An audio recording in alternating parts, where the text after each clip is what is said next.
अस्सलाम वालेकुम गाइस, कैसे हैं आप लोग। उम्मीद करता हूँ आप लोग खैरियत से होंगे। मेरा नाम रहीम कुल है और मेरे चैनल का नाम दियाचे है।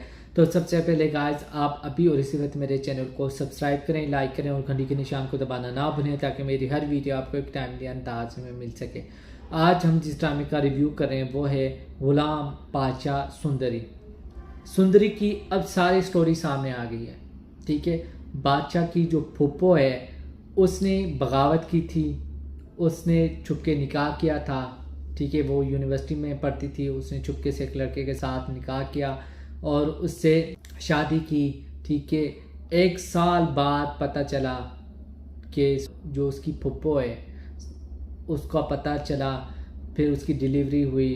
तो उसके भाई ने क्या किया, उसने ना सुंदरी और उसके बाप को कहा कि तुम मेरी बहन को खुर्शीद को तलाक दो। वो कहता है कि तुम्हें तलाक के पेपर पर साइन करो वरना मैं तुम्हारी बेटी को मार दूंगा। तो वो डर की वजह से साइन कर देता है और वो सुंदरी को लेकर चला जाता है। ठीक है, जो सुंदरी है वो बादशाह की फुप्पो की बेटी है, यानी कि वो कज़न हुई, और गुलाम भी उसका सौतेला भाई हुआ।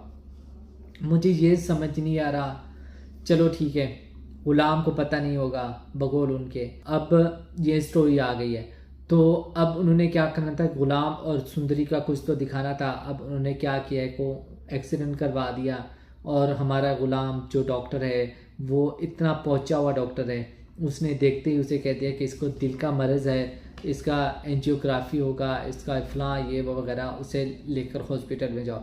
हमारी जो सुंदरी है वो नादान सी सुंदरी, चुलबुली सी सुंदरी, हालांकि उसका बाप इंग्लिश लिटरेचर का प्रोफेसर है। ठीक है, और उसने अपनी बेटी को कुछ भी नहीं सिखाया, वो कम अकल लड़की। ठीक है, वो क्या कह रही है, तुम झूठ बोल रहे हो, तुम हमें लूटने के लिए कर रहे हो, तुम्हारे ये सब तुम लोगों की ये ड्रामे हैं, तुम लोग चाहते हो कि हम लोग पैसे दें, दवाइयों के पैसे दें, तुम लोग ऐसा बकवास कर रहे हो, तुम लोग सब झूठ बोल रहे हो। ठीक है, जब बाद में वो टीवी देख रहे तो उसका बाप उसे बुलाता है, वो नहीं सुनती। ठीक है, उसका बाप बेचारा गिर जाता है, फिर भी वो नहीं सुनती। अचानक से वो ऐसी देखती है तो उसकी नज़र अपने बाप पर पड़ती है, हालांकि वो बेचारा उसे बुलाता है, वो नहीं सुनती, वो गिर जाता है, तब भी उसे ख्याल नहीं आता। दिन बाद में उसे आई डोंट नो क्यों ख्याल आता है कि ऐसे देखती है कि उसे देख लेती है कि उसका बाप गिरा हुआ है। वो फिर उस डॉक्टर के पास नहीं लेकर जाता, पूरे मोहल्ले में एक एक घर में एक एक बंदे को बुलाती है, फिर वो उसके अपने घर भेजती है और ख़ुद डॉक्टर को बुलाने चली जाती है। फिर डॉक्टर क्या करता है, उसे लेकर चले जाते हैं। फिर वो कहते हैं कि इसका ना अभी और इसी वक्त एंजियोग्राफी होगा। ठीक है, इसका ऑपरेशन होगा, तो उसके लिए ना 10-11 लाख रुपए ज़रूरत है, लेकिन इस वक्त 4 लाख की ज़रूरत है। तो वो सुंदरी कहते हैं हमारे पास तो 4 लाख नहीं है, हम तो बहुत गरीब हैं, फलां ये वो वगैरह। ठीक है, जब उसने क्या, तो मुझे ये समझ नहीं आ रहा, उसका बाप इंग्लिश लिटरेचर का प्रोफेसर है। ठीक है, और एक सरकारी नौकरी है उसकी, घर में रहने वाले वो और एक उसकी बेटी। ठीक है, इतने पैसे उनके कहाँ गए। ठीक है, कम से कम जो सरकारी मुलाजमीन होते हैं उनकी तनख्वाहें 80,000 से प्लस होते हैं। ठीक है, मैं बहुत कम कह रहा हूँ इस वक्त, लेकिन ज़्यादा होते हैं। ठीक है, घर में रहने वाले 2 अफराद किराए का मकान कर लें, बिजली कर लें, ज़्यादा से ज़्यादा 30 से 40-50,000 ही लगा लो, 30-40-50,000 और बचते हैं। अगर वो सेविंग करते तो उनके इस वक्त काम आते। 4 लाख ही तो थे, लेकिन आई डोंट नो क्या था। तो गुलाम भी हमारा क्या है, वो एक डॉक्टर है लेकिन उसके पास कोई पैसा नहीं है। उसके बाद उसने क्या किया, एक एक दोस्त को बुलाया, उसको फ़ोन किया, उससे कहा मुझे 4 लाख की ज़रूरत है, किसी ने उसकी मदद नहीं की। उसने अब बादशाह को फ़ोन किया और बादशाह को कहा कि मुझे 4 लाख की ज़रूरत है। पहले जब वो उसे पैसे भिजवाता है तो उसकी फुप्पो जो है वो डर रही होती है, वो तड़प रही होती है कि आज मेरा बहुत करीबी क्या होगा, मेरे बहुत ज़्यादा करीबी, मुझे उसे क्या होगा। फिर वो उसके अकाउंट से भेजता है, वो कहते हैं कि किसी की हेल्प हो जाएगी, चलो उसके अकाउंट से पैसे चले जाएं। तो जब उसके बाप को पता चलता है कि जो खुर्शीद का अकाउंट है वहाँ से पैसे गए हैं गुलाम के अकाउंट में, तो वो गुलाम को फ़ोन करता है, वो उसे जलील करता है। ठीक है, वो उससे कहता है हमने कोई फलाही इदारा नहीं खोल रखा, ठीक है, कि हम जो भी एरा गैरा आया उसकी हम मदद करें। ठीक है, फिर वो कहते हैं कि मैंने अगर 4 लाख मांगे थे वो अपने हक से मांगे थे। ठीक है। वो कहता है कौन सा हक, घटिया इंसान, मैंने तुम्हें अपना नाम दिया है, तो इससे ज़्यादा और क्या चाहिए तुम्हें, ठीक है। वो बंदा, मुझे कुछ समझ नहीं आ रहा, उसका बाप, वो आई नो कि उसकी माँ से वो नफ़रत करे, ठीक है। वो खून तो उसी का है ना, साहब जान जो उसकी बीवी है, उसका गुस्सा, उसका उससे नफ़रत करना बनता है। चलो वो समझ में आता है, वो उसका सौतेला बेटा है, वो उसकी सौतन का बेटा है, वो शायद वो इस वजह से नफ़रत करती है, वो अपने शौहर को उससे शेयर नहीं कर सकती, ठीक है। हालांकि उसका भी नहीं बनता, उसने खुद उसको मुलाजमा रखा हुआ है, वो उस पर जुल्म करती है, बहुत ज़्यादा जायदाद, उसकी रोब दबदबा ज़्यादा है, लेकिन फिर भी वो उससे इतनी जलील करती है।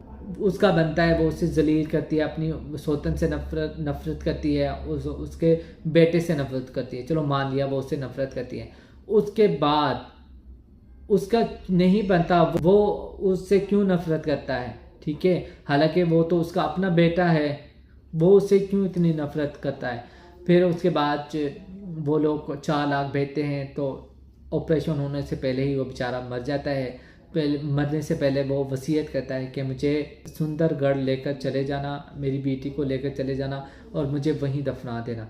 जब उसकी डेथ होती है, उधर से बादशाह इलेक्शन में जीत जाता है, और एक तरफ से खुशी और एक तरफ से जनाजा लेकर आते हैं, तो वो सीन देखने वाला था। मेरे तो रोंगटे खड़े हो गए। मैंने कहा अब क्या होगा, अब क्या होगा, अब सारी हकीकत खुलने वाली है, अब बादशाह को सुंदरी मिल जाएगी, अब सारी स्टोरी आ जाएगी, ठीक है। लेकिन सुंदरी को तो गुलाम से मोहब्बत ही नहीं हुई, गुलाम को थोड़ी थोड़ी सी सुंदरी पसंद आ रही है, ठीक है। लेकिन इससे पहले कि गुलाम को उससे मोहब्बत हो, ठीक है, उससे पहले ये कहानी स्टोरी खुल जाएगी कि सुंदरी ही वो लड़की है जिसे वो बादशाह उसे ढूंढ रहा है और उससे टूट कर मोहब्बत करता है, ठीक है। मैंने कहा सोचा ऐसा था, लेकिन ऐसा वैसा कुछ नहीं हुआ।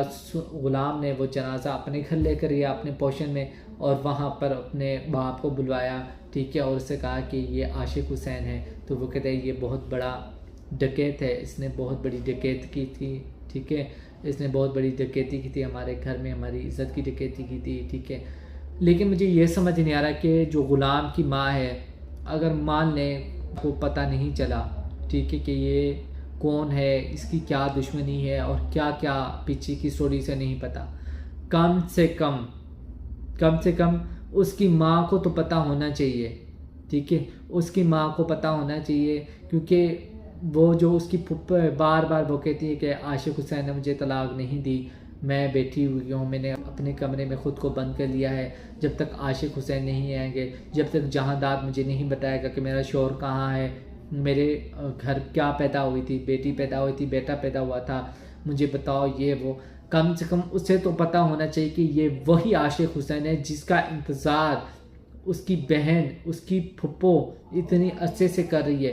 कम से कम वो उससे बताती या उसे वहाँ भाग कर जाती। तड़प रहा था, मैंने कहा अब पता चल जाए, काश खुर्शीद को पता चल जाए, काश खुर्शीद बाहर निकल जाए और देखे कि कौन है क्या है, और वो उसके जनाजे पर लिपट कर रोए और सुंदरी को गले लगाए और रोए, चीख चीख कर रोए, लेकिन कुछ भी नहीं दिखाया। मैं तो ये तड़पता ही रह गया कि शायद ऐसा कुछ हो। लेकिन अब आई डोंट नो अब आगे अगले सीन में क्या होगा। सुंदरी को वो लेकर कहीं और जा रहा है, वो कह रहे हैं कि मैं तुम्हारे रहने का बंदोबस्त कर देता हूँ, मैं तुम्हें कहीं और लेकर जा रहा हूँ। अब गुलाम से लेकर वहीं जा रहा है। अब गुलाम को सुंदरी को मोहब्बत हो जाएगी और बादशाह को बाद में पता चलेगा। तो मुझे बहुत अफसोस है और मैं चाहता हूँ कि सुंदरी और बादशाह की शादी हो और इन दोनों की लव स्टोरी हो। ये ड्रामा बहुत मज़े का है, मैं इंटरेस्टिंग है, मैं देख रहा हूँ। आप लोगों को कैसा लग रहा है तो आप लोग ने अपना फीडबैक मुझे लाजमी देना, और मेरे चैनल को सब्सक्राइब करें, लाइक करें और घंटी के निशान को दबाना ना भूलें, ताकि मेरी हर वीडियो आपको एक टाइमली अंदाज में मिल सके। मिलते हैं अगली वीडियो में। ओके, खुदा हाफिज़।